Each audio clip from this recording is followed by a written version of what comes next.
sure, Zelensky made the most fundamental mistake that no leader should ever make. You don't go to an Oval Office meeting unless you're prepared to agree.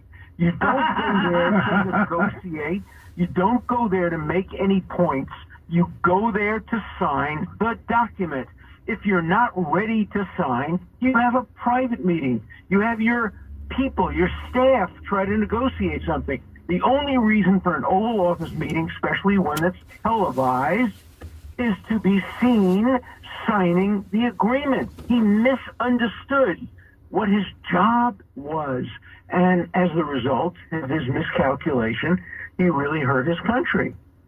Yeah, it's going to be interesting. We're all wondering if he's going to show up, Professor Dershowitz, at an interview he's supposed to do with Bret Baier at Fox at 6 o'clock.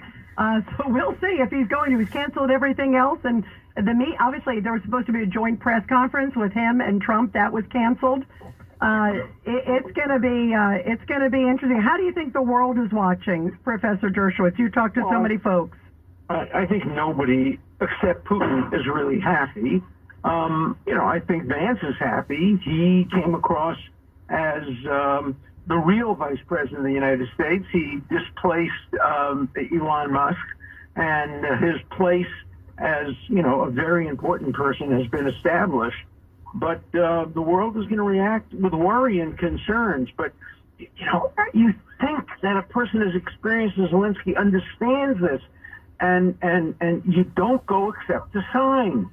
It's symbolic. Everything else should be done behind the scenes. The only reason you go to that Oval Office is to agree. Otherwise, there's no reason for going.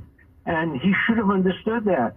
And it shouldn't have been televised. Yeah, it shouldn't have been. Yeah, you don't have mudslinging out in public.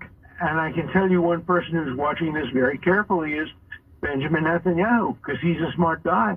And he's saying to himself, boy, I'll never make that mistake.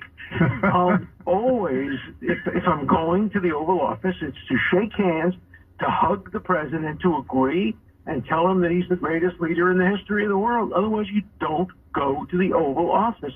You have your Secretary of State negotiate. Negotiations don't occur in the Oval Office. Only ceremonies occur in the Oval Office. Yeah, no, and that was the plan.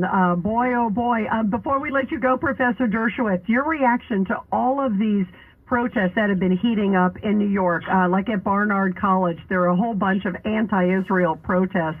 It's getting scary again with with their demands of what's supposed to happen. Yeah, and the administrators, the presidents, and the deans meet with